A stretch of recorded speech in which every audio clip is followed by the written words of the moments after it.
Hello viewers. Functions in C plus plus. अपने last video lecture के अंदर हमने फंक्शन के बेसिक सिंटैक्स को देख लिया, हमने उसके डिफरेंट पार्ट्स को डिस्कस कर लिया था। हमने यूज़र डिफाइंड फंक्शंस को देख लिया था, बिल्ट इन फंक्शंस को देख लिया था।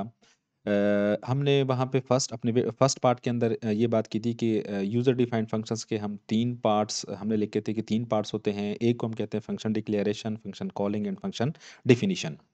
जो फंक्शन कॉलिंग है वो हमेशा हम मेन फंक्शन के अंदर लिखते हैं, अभी तक जो कुछ हमने देखा। मेन फंक्शन के अंदर हम फंक्शन कॉलिंग करते हैं, फंक्शन डिफिनीशन हम मेन फंक्शन से ऊपर भी कर सकते हैं और मेन फंक्शन के नीचे भी कर सकते हैं। लेकिन अगर आप लोग मेन फंक्शंस के नीचे फंक्शन डिफिनीशन पार्ट लिख लेते हैं, तो फिर आपको फंक्शन डिक्लेरेशन या फंक्शन प्रोटोटाइप भी आपको डिक्लेयर करनी होगी, जो कि मेन फंक्शन से ऊपर होगी। लेकिन अगर आप फंक्शन डिफिनीशन मेन फंक्शन से ऊपर करते हैं, then there is no need to write declaration part और फंक्शन प्रोटोटाइप, तो वो ऑप्शनल बन जाता है। अपने लास्ट वीडियो लेक्चर के अंदर हमने सिंपल एक छोटा सा फंक्शन लिखा हुआ था, एक छोटा सा प्रोग्राम बनाया हुआ था। आज के वीडियो लेक्चर में हम कुछ मैथमेटिकल फंक्शंस, तीन से दो तीन फंक्शंस, डिफरेंट मैथमेटिकल फंक्शंस हम बना लेते हैं कि हमारे पास अगर वो फंक्शंस हो तो हम कैसे उनको डिफरेंट फंक्शंस को कॉल कर सकते हैं और कैसे उनको डिफाइन कर सकते हैं और कैसे उनको डिक्लेयर कर सकते हैं। और बेसिकली एक फंक्शंस के बाद अगर दूसरा फंक्शन कॉल हो जाता है, तो कंट्रोल हमारे पास किस तरह फ्लो करता है किसी भी प्रोग्राम के अंदर, अगर उसमें हमारे पास मल्टीपल फंक्शंस हों। So let's start. अच्छा, अगर मैं वही प्रोग्राम मेरे पास है, अब इस प्रोग्राम को मैं थोड़ा सा यहाँ से I am just removing everything from the function. So I'm going to define two parts, sorry, two functions. One function is wide addition, in which I'm going to add two numbers, and a is equal to 10 and b is equal to 20 and sum is equal to a plus b. सो ये मेरे पास एक addition का function आ गया। In the same way मैं क्या कर लेता हूँ, यहाँ पे एक फंक्शन और लिख लेता हूँ सब्ट्रैक्शन का, सब का, और फिर मैं इसको क्या कर लेता हूँ, सब, और दिन में ए माइनस बी। सिमिलरली, सॉरी, ए माइनस बी। सिमिलरली मैं एक और फंक्शन लिख लेता हूँ यहाँ पे, सेम रिटर्न टाइप है लेकिन मल्टीप्लिकेशंस के लिए मैं लिख लेता हूँ। और फिर यहाँ पे मैं क्या कर लेता हूँ, स्टेरिक मल्टीप्लिकेशन, और ये इसको मैं कर लेता हूँ एंड रिजल्ट। और सिमिलरली अगर मैं एक और फंक्शन भी लिख लेता हूँ डिवीजन के लिए, डिवीजन, और फिर मैं क्या कर लेता हूँ, ए डिवाइडेड बाई बी। अच्छा, सो ये मेरे पास अब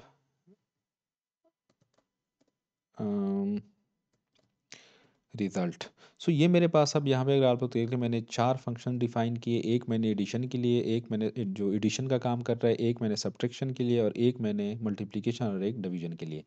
जस्ट इमेजिन अगर ये सारा कोड आप लोग क्या कर लें, यहाँ पे मेन फंक्शन के अंदर लिख लें, तो मेन फंक्शन को समझना, उसको एग्जीक्यूट करना और उसको ड्राई रन करना, ये थोड़ा सा मुश्किल हो जाता है। सो इसी वजह से मैं जो एडिशन का काम था वो मैंने सेपरेट रखा, मल्टीप्लिकेशन का काम मैंने सेपरेट रखा, डिवीजन का और मल्टीप्लिकेशन सब्ट्रैक्शन का मैंने सेपरेट रखा। अब मेन फंक्शन से मैं क्या करता हूँ, cout welcome to main function,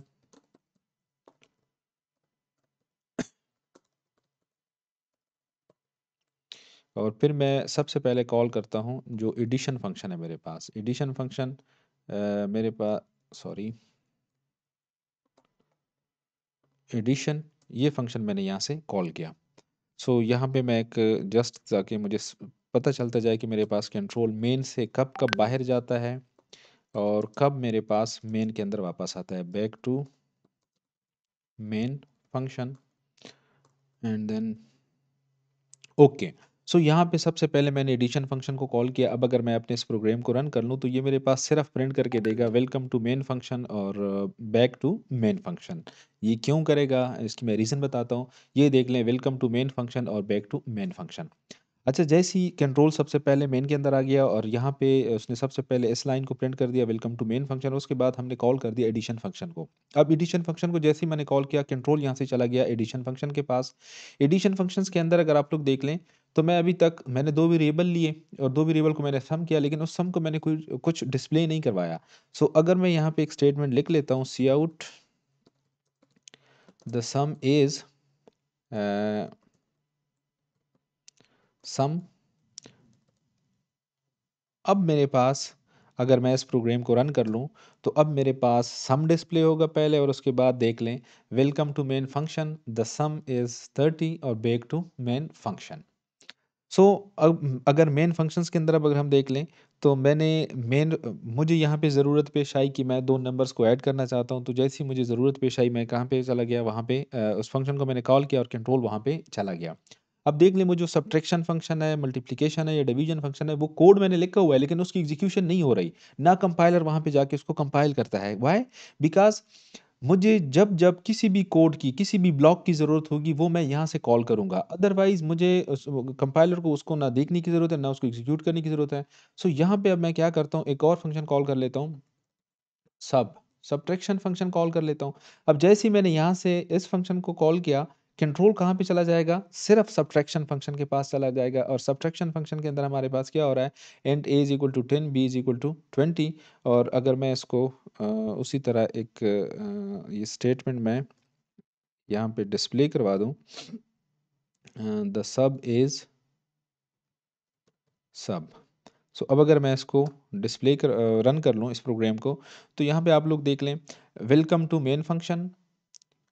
उसके साथ-साथ अगर आप लोग इसके थोड़ा-सा कोड को भी नज़र में रखें, कंट्रोल मेन फंक्शन के अंदर आ गया, सबसे पहले उसने वेलकम टू मेन फंक्शन लिखा, उसके बाद मैंने सबसे पहले एडिशन फंक्शन को कॉल किया, एडिशन फंक्शन के अंदर उसने सम को डिस्प्ले करवा दिया और फिर एडिशन फंक्शन को जैसे ही मैंने कॉल किया था, उसके नीचे मैंने सब्ट्रैक्शन फंक्शन को कॉल किया। तो उसके बाद द सब इज़ -10 और फिर उसके बाद कंट्रोल कहाँ पे आ गया? मेन फंक्शन के अंदर आ गया। सो अगर मेन फंक्शंस की पोज़ीशन हम देख लें, तो मैंने एडिशन फंक्शन को कॉल किया। अब एडिशन फंक्शन जैसे ही उसकी एग्जीक्यूशन खत्म होगी, उसकी बॉडी खत्म होगी, कंट्रोल आ जाएगा एडिशन फंक्शंस के बाद जो नेक्स्ट लाइन है सब सब उसके पास आएगा। सो यहाँ पे जैसी अब ये फंक्शन कॉल है, कंपाइलर को जैसे ही ये नज़र आ जाता है कि ये जो एक फंक्शन कॉल है, तो वो कंट्रोल दोबारा कहाँ पे लेके चला जाएगा? सब फंक्शन के पास लेके चला जाएगा और वहाँ से वो क्या करेगा? सब्ट्रैक्शन फंक्शंस को एग्जीक्यूट करेगा। अच्छा, सिमिलरली अब मैं यहाँ पे जो मल्टीप्लिकेशन है उस फंक्शन को कॉल कर लेता हूँ। सो कंट्रोल यहाँ से कहाँ पे आ जाएगा मेरे पास? यहाँ पे मल्टीप्लिकेशन के पास आ जाएगा और उसके अंदर भी अगर मैं सिंपली एक ये स्टेटमेंट डिस्प्ले करवा लूँ, द मल्टीप्लिकेशन इज़ रिज़ल्ट। तो अब अगर आप लोग देख लें, तो ये मेरे पास सिंपली क्या करेगा, जो मल्टीप्लिकेशन है, पहले इसने the sum is 30, the subtraction is -10, the multiplication is 20, उसने मुझे वो भी डिस्प्ले करवा दिया और फिर कंट्रोल कहाँ पे आ गया? उसके पास आ गया। अच्छा, अब नाउ क्वेश्चन इज़ दैट मैं ये एडिशन, सब्ट्रैक्शन, मल्टीप्लिकेशन कितनी दफ़ा मैं कॉल कर सकता हूँ? सिर्फ़ 1 दफ़ा कॉल कर सकता हूँ? नो, द आंसर इज़ जब-जब मुझे multiplication, subtraction, addition in task की किसी भी टास्क की ज़रूरत होगी, मैं दोबारा भी इसको कॉल कर सकता हूँ। For example look at this, मैं यहाँ पे अब जो एडिशन फंक्शन है उसको मैं दोबारा कॉल कर लेता हूँ। अब क्या होगा, सबसे पहले ये लाइन एग्ज़ीक्यूट होगी, ये प्रिंट हो जाएगी, फिर एडिशन फ़ंक्शन के अंदर जो कुछ है वो प्रिंट हो जाएगा, फिर सब्ट्रैक्शन के अंदर हो जाएगा, फिर मल्टीप्लिकेशन के अंदर हो जाएगा और फिर दोबारा एडिशन के अंदर जाके वो वाला फ़ंक्शन दोबारा एग्ज़ीक्यूट करेगा। सो अगर हम यहाँ पे अब देख लें, तो देख लें welcome to main function, the sum is 30, sum function execute हुआ, यहाँ पे सब्ट्रैक्शन फंक्शन एग्ज़ीक्यूट हुआ, यहाँ पे मल्टीप्लिकेशन फंक्शन एग्ज़ीक्यूट हुआ और यहाँ पे हमारे पास क्या हुआ, सम फंक्शन दोबारा एग्ज़ीक्यूट हुआ। सो सिंपली आप एक फंक्शन कितनी दफ़ा कॉल कर सकते हैं? It's up to you, it's up to your requirement. Whenever you need to call this particular piece of code, you can call multiple time. ये फंक्शन, इस फंक्शन को आप क्या कर सकते हैं? मल्टीपल टाइम्स कॉल कर सकते हैं। सो अब ये हमारे पास डिफरेंट फंक्शंस थे, 4 फंक्शंस थे जिसको मैंने क्या कर लिया, हर दफ़ा मैं दूसरी दफ़ा, 3 दफ़ा, 4 दफ़ा, 5 दफ़ा, हर दफ़ा मैं इसको कॉल कर सकता हूँ। अच्छा, अब क्या मैं एक फंक्शन से दूसरे फंक्शन को कॉल कर सकता हूँ? Yes, of course. किस तरह मैं कॉल कर सकता हूँ? अब ये जो मल्टीप्लिकेशन फंक्शन है, यहाँ पे मैं कॉल कर रहा हूँ एडिशन फंक्शन को। एडिशन फंक्शंस को अब मैंने कहाँ पे कॉल कर लिया? यहाँ पे। अच्छा, अब अगर मैं अपने मेन फंक्शंस को देख लूँ, तो मेरे पास जो आउटपुट स्टेटमेंट आ रही है, एक मेरे पास ये आउटपुट स्टेटमेंट एडिशन से 2, यहाँ से 3, यहाँ से 4 और यहाँ से 5 और यहाँ से 6। सो मेरे पास पहले जब मैंने रन किया था तो मेरे पास 6 स्टेटमेंट आउटपुट स्टेटमेंट आ रही थी। लेकिन अब मैंने किया, मैंने मेन फंक्शन के अंदर तो एडिशन फंक्शन 2 दफ़ा कॉल किया हुआ है। लेकिन अब अगर रिज़ल्ट हम देख लें तो मेरे साथ जो एडिशन फंक्शन होगा वो 3 दफ़ा एग्ज़ीक्यूट हो चुका होगा इस केस के अंदर। किस तरह होगा? Now if you look at this, the sum is 30 एक दफ़ा एग्ज़ीक्यूट हुआ है, द सम इज़ 30 दूसरी दफ़ा एग्ज़ीक्यूट हुआ है, द सम इज़ 30 तीसरी दफ़ा एग्ज़ीक्यूट हुआ है। How the execution flows here in this case? अच्छा, जैसे ही यहाँ पे एडिशन फंक्शन कॉल हुआ, सब्ट्रैक्शन हुआ, मल्टीप्लिकेशन फंक्शन जैसे ही कॉल हुआ, उसके बाद कंट्रोल चला जाएगा मल्टीप्लिकेशन फंक्शन के अंदर। मल्टीप्लिकेशन फंक्शन के अंदर आप लोग अगर देख लें तो सबसे पहले ये मल्टीप्लिकेशन हो जाएगी और उसके बाद क्या हो जाएगा, एडिशन फंक्शन यहाँ से कॉल हो जाएगा। सो कंट्रोल यहाँ से कहाँ चला जाएगा, एडिशन फंक्शन के पास आ जाएगा। सो एडिशन फंक्शन क्या करेगा, ये एडिशन यहाँ से परफॉर्म करेगा और जैसे ही कंट्रोल यहाँ पे आएगा, यहाँ से कंट्रोल याद रखें मल्टीप्लिकेशन में जहाँ एडिशन फंक्शन कॉल हुआ था, कंट्रोल उसके बाद चला जाएगा उसके नीचे लाइन में। और उसके नीचे लाइन में क्या है हमारे पास, कर्ली ब्रेसेस है। सो कंट्रोल यहाँ से मेन फंक्शन के अंदर चला जाएगा, मल्टीप्लिकेशन के बाद जो नीचे लाइन है एडिशन, उसके बाद दोबारा एडिशन क्या हो जाएगा, कॉल हो जाएगा। सो इट मीन कि हम एक फंक्शन के अंदर दूसरे फंक्शन को कॉल भी कर सकते हैं। बट कीप इन माइंड, आप एक फंक्शन के अंदर दूसरे फंक्शन को डिफाइन नहीं कर सकते। फंक्शंस को आप डिफाइन करेंगे तो वो चूंकि सेपरेट एक कोड होगा, एक ब्लॉक होगा, तो उसको हमेशा आपने क्या करनी है, सेपरेट एक बॉडी प्रोवाइड करनी है एंड सो ऑन। सो ये हमारे पास था। जस्ट हमने देख लिया कि अगर हमारे पास एक से ज़्यादा फंक्शंस हों या एक से ज़्यादा हम काम करना चाहते हैं तो उसको भी हम क्या कर सकते हैं, फंक्शन के अंदर डिवाइड कर सकते हैं। अब अगर इस वीडियो के अंदर आप लोगों ने देख लिया कि हमारे पास डिफरेंट मैथमेटिकल टास्क थे, addition, subtraction, multiplication and division, उन सबको हमने क्या कर दिया, सेपरेट पार्ट्स के अंदर हमने डिवाइड कर दिया और हर पार्ट को हमने एक नाम दे दिया। एडिशन का जो काम था, एडिशन का जो पर्पस था, उस ब्लॉक को हमने नाम दे दिया एडिशन और उसको हमने कह दिया एडिशन फंक्शन। इसी तरह सब्ट्रैक्शन का जो टास्क था, जो सब्ट्रैक्शन ब्लॉक था, उसको हमने सब का नाम दिया मल्टीप्लिकेशन एटसेट्रा। अब दूसरा इंपॉर्टेंट क्वेश्चन ये था कि क्या मैं फंक्शन को सिर्फ एक दफ़ा कॉल कर सकता हूँ? नहीं, मुझे किसी भी फॉर एग्ज़ाम्पल मैं जो एडिशन का काम है, एडिशन पर्पज़ है या एडिशन का जो टास्क ऑफ एडिशन है, वो मुझे अपने प्रोग्राम के अंदर 10 दफ़ा ज़रूरत पड़ती है कि आप 2 नंबर्स को ऐड कर लें। सो मैं 10 दफ़ा उस फंक्शन को कॉल कर सकता हूँ, अप टू योर रिक्वायरमेंट कि आपकी जितनी भी रिक्वायरमेंट है, आप किसी भी फंक्शन को कॉल कर सकते हैं। फिर हमने ये भी देख लिया कि क्या एक फंक्शन के अंदर मैं एक फंक्शन कॉल कर सकता हूँ? ऑब्वियसली आप लोगों ने देख लिया कि मैंने मल्टीप्लिकेशन फंक्शन के अंदर एडिशन फंक्शन को कॉल कर लिया। सो आप क्या कर सकते हैं, एक लूप भी आप बना सकते हैं। सो नेक्स्ट आज का लेक्चर यहाँ पे हम ख़त्म कर लेते हैं। नेक्स्ट लेक्चर के अंदर मैं बार-बार एक वर्ड की बात करता हूँ, return type, return type, return type.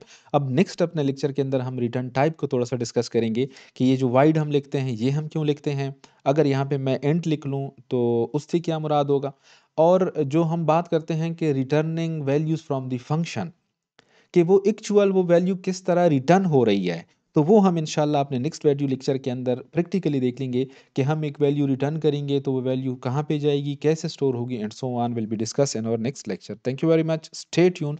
अच्छा, एक रिक्वेस्ट और है, अगर आपको ये जो वीडियो हैं ये इन्फॉर्मेटिव लगती हैं, आप इस चैनल को लाइक कर लें, इसको सब्सक्राइब कर लें, क्योंकि इस पे ये एक लर्निंग प्लेटफॉर्म है जिस पे बेशुमार डेटा स्ट्रक्चर्स के हवाले से, आर्टिफिशियल इंटेलिजेंस के हवाले से, मशीन लर्निंग के हवाले से, प्रोग्रामिंग के हवाले से, इवन पाइथन लेक्चर्स के लिए भी हमने एक सीरीज़ शुरू कर दिया है। तो इसमें बेशुमार इन्फॉर्मेटिव मटेरियल आपके पास होगा। जब कभी आपको मौका मिले कोई एक लेक्चर डाउनलोड कर लें, सुन लें, आप अपने दोस्तों के साथ इसको शेयर कर लें। Thank you very much, stay tune for next video lecture.